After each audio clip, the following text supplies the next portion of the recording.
dans le livre d'Éphésiens, le chapitre 2.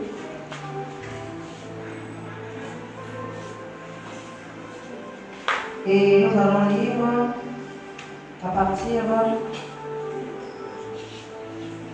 du premier,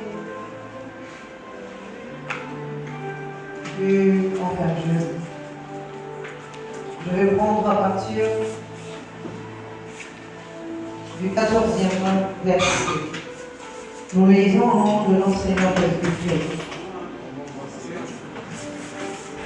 Car il est notre paix, lui qui des deux en a fait qu'un et qui a renversé le mur de séparation, l'iniquité, ayant anéanti par sa chair la loi des ordonnances, dans ses prescriptions, afin de créer en lui-même avec les deux un seul homme nouveau, en établissant la paix et de les réconcilier l'un à l'autre en un seul corps avec Dieu par la croix, en détruisant par elle l'inimitié.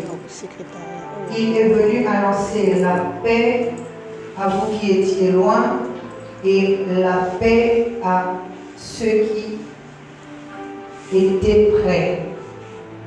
Car par lui nous avons les uns et les autres accès auprès du Père dans un même esprit. Amen. Nous acclamons la parole, s'il vous plaît.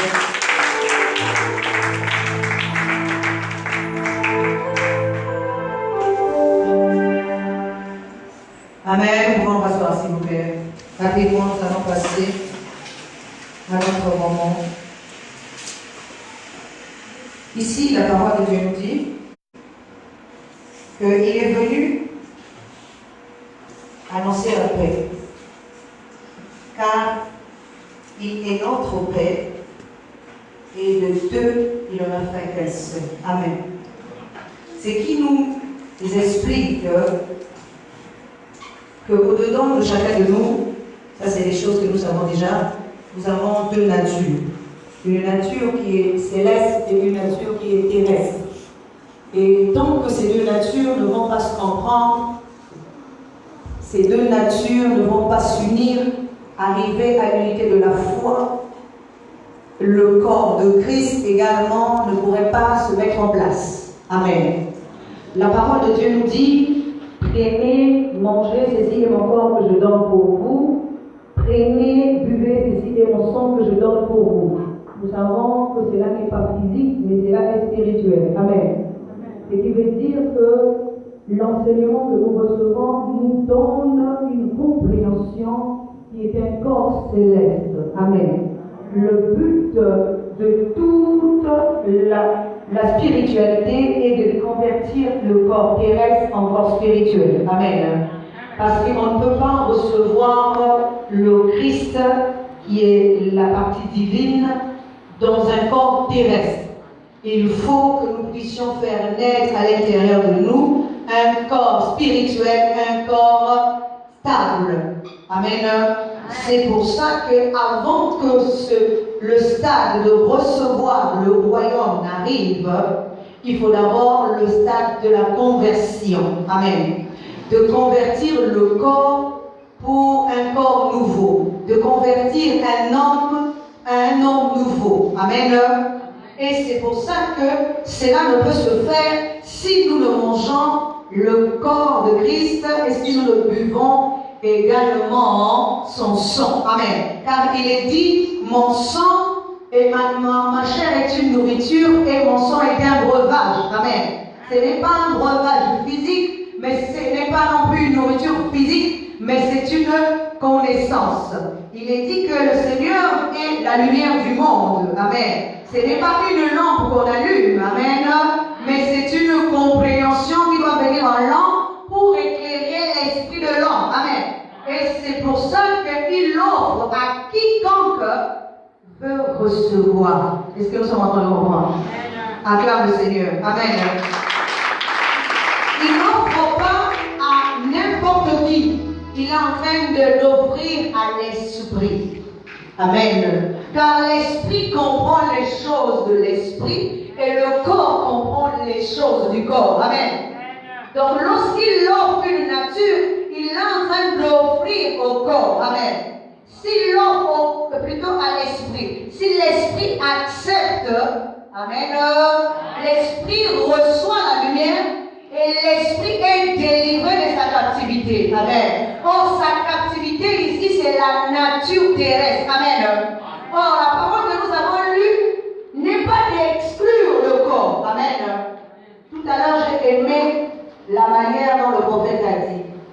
Pour avoir, si nous sommes un fond, nous devons avoir une forme. Amen. Si Moïse, amen, était l'esprit, donc Aaron était le corps. Amen. On ne peut qu'avoir un corps pour pouvoir interpréter ce que nous sommes. Amen. Dites amen. Amen. On ne peut avoir la forme. Il faut qu'il y ait une forme pour pouvoir interpréter. Amen. La parole de Dieu nous dit qu'au commencement, il y avait les ténèbres. Or, au fond des ténèbres, il y avait la lumière. Mais la lumière ne pouvait pas luire parce que le corps était ténébreux. Amen. La lumière ne peut luire que si le corps devient lumière. Est-ce que nous sommes en train de comprendre? Dites amen. La lumière ne peut luire que si le corps devient lumière. Amen. Pour que toutes les ténèbres s'effacent, se dissipent. Amen.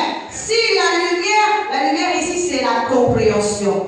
Tant que le corps n'est pas formé, n'est pas transformé pour être un corps de lumière, la lumière véritable ne peut également pas s'exprimer. Amen.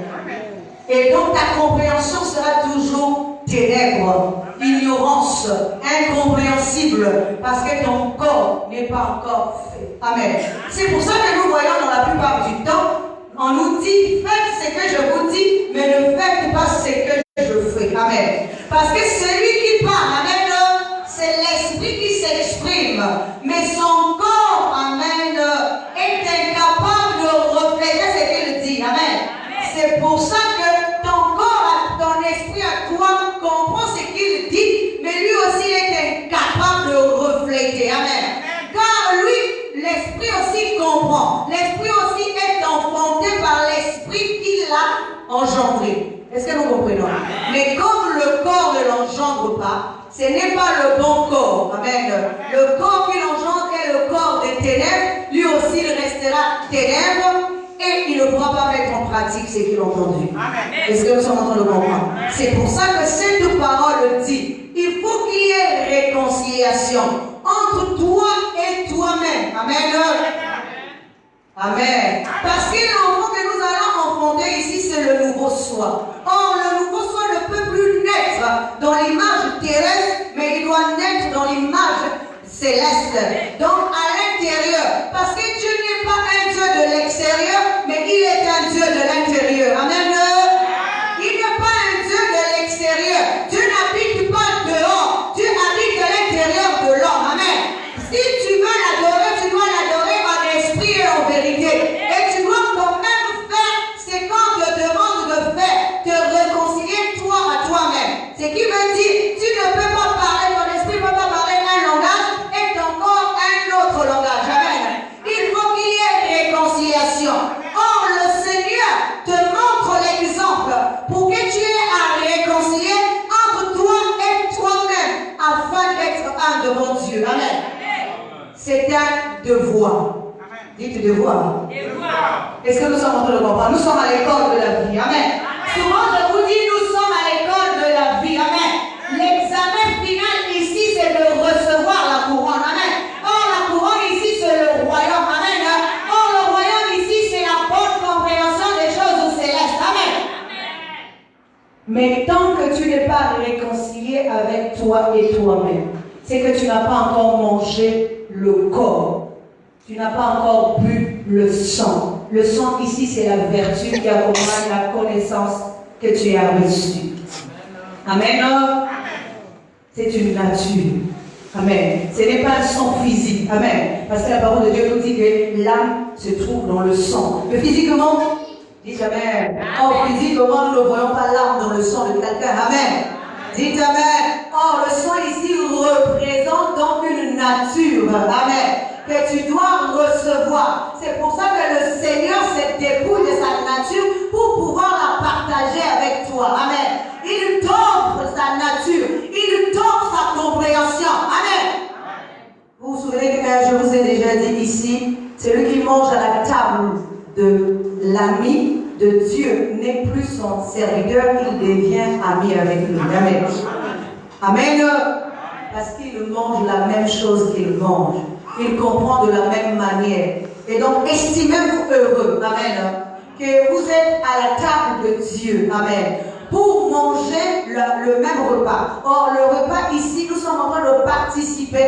Et ceux qui étaient loin et ceux qui étaient prêts au même repas. Amen. Pour que nous puissions changer de nature. Que nous ne soyons plus de la nature terrestre, mais que nous devenons ceux de la nature céleste. Amen. Amen. C'est pour ça qu'ici, nous allons symboliser cela. Nous savons juste, vous savez très bien, que ce que nous allons faire ici, c'est juste, juste symbolique. Amen. Mais là, le véritable pain, c'est Jésus. Et le véritable vin, c'est toujours Jésus. Or, Jésus, ce n'est pas ce pain-là qui va te changer. Amen. Tu peux manger ça toute une journée, ça ne va rien apporter dans ta vie. Mais si tu manges le véritable pain qui est descendu de cieux, c'est celui qui t'apportera la vie. Amen. Or, la vie ici, il ne s'agit pas de la vie physique, il s'agit de la compréhension qui va réveiller ton esprit. Amen. Qui va réveiller la divinité qui est endormie en toi. Amen. Dites Amen. Le but de tout enseignement, amen, c'est de réveiller celui qui est endormi en toi. Amen. C'est lui dont Dieu appelle et qui entend. Amen. Et s'il entend, il sort de son tombeau et il a la vie. Amen. Amen. Pourquoi il a la vie? Parce qu'il a reçu ce qu'il devait recevoir. Amen. Amen. Et c'est là que je peux aussi dire que vous savez que ce n'est pas facile de partager ce que nous avons nous-mêmes en priorité. Amen. Est-ce que nous voyons que, par exemple, si j'ai un bout de pain, et avec ce bout de pain, je dois partager cela avec tout le monde. Amen. Il faut avoir de l'amour pour pouvoir faire ça. Amen. Parce que si j'ai le bout de pain, je suis Dieu devant vous tous. Amen. Mais si je partage le même pain avec vous, je ne sais plus un Dieu devant vous, mais je suis au même niveau que vous tous. Amen. Et c'est ce que le Seigneur a fait pour que nous soyons tous à son niveau. Amen. À la stature parfaite de Christ. Mais pour atteindre ce niveau-là, c'est tout un processus. Amen. Tu ne te réveilles pas de lendemain matin pour arriver déjà à ce niveau. Il faut que tu comprennes tous les paramètres. Il faut que tu comprennes tous les processus qui t'emmènera à ce stade. Amen. Amen. Que la parole de Dieu trouve place en nous.